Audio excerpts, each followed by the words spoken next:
Seraj institute of Sindh studies पारां कराची में 4 नवंबर खां Latif art and literature festival शुरू थींदो, जंहिं फेस्टिवल जो उन्वान अख उल्टी धार हूंदो। मेहरान टीवी हिन फेस्टिवल जी मीडिया पार्टनर हूंदी।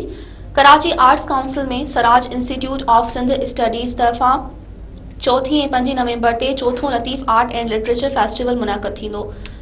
फेस्टिवल जे इफ्तिताही सेशन जो मेहमान ख़ास तालीम खाते जो निगरान वफ़ाक़ी वज़ीर मदद अली सिंधी, ॿियनि मेहमाननि में स्पोर्ट्स ऐं यूथ अफेयर्स सिंध जो निगरान वज़ीर सैयद जुनेद अली शाह ऐं सैयद अहमद शाह हूंदो। हिन सेशन जो मॉडरेटर नवीद सराज हूंदो। इफ्तिताही सेशन में डॉक्टर फहमीदा हुसैन जी की नोट तक़रीर भी शामिल हूंदी, जंहिंमें हू भिटाई जे फ़लसफ़े खे मुनफ़रिद अंदाज़ में सम्झाइण जी कोशिश कंदी।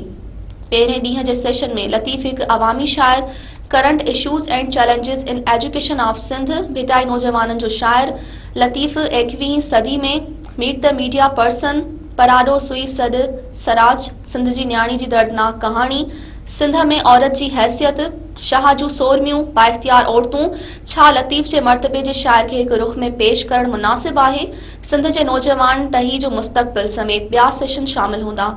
पहिरें ॾींहं जे सेशन्स में नूरुल हुदा शाह, आयूब शेख, जामी चांडियो, प्रोफेसर डॉक्टर महबूब शेख, अयाज लतीफ़ पलीजो, डॉक्टर मखमूद बुखारी, अमर फयाज बुरड़ो, ससी पलीजो, नसीर मेमण, प्रोफेसर एजाज कुरैशी, जुल्फ़िकार हाले पोटो, डॉक्टर अमजद सराज, रियाज़त बुरड़ो, इरफाना मल्हा, अतिया दाऊद, लेला निसार, सिंधु नवाज़ घांगरो ऐं ॿियूं शख़्सियतूं बि शामिल हूंदियूं। मेले जे पहिरें ॾींहुं सेफ समेजे समेत शाह जा रागी पंहिंजे फ़न जो मुज़ाहिरो कंदा।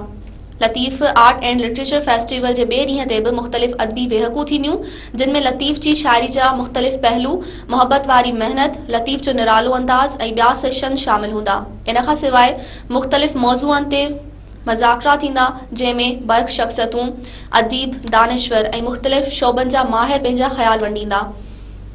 ॿिए ॾींहं वारनि सेशन्स में डॉक्टर सुलेमान शेख, मेहताब अकबर राशिदी, शमसुल हक मेमण, अख्तर दरगाही, बख्तावर मज़हर, गज़ल सिद्दीक, अमर सिंधु, सहर गुल भट्टी, सेफ समेजो, डॉक्टर अज़हर अली शाह, हसीन मुसरत, एहसान दानिश, वहीदा महसर ऐं ॿिया नाला बि शामिल हूंदा।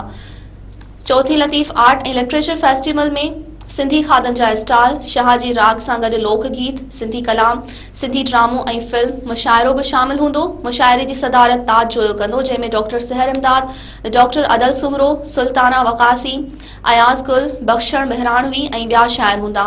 Latif art and literature festival दौरान मुख़्तलिफ़ किताब जी रोनमाई बि थींदी।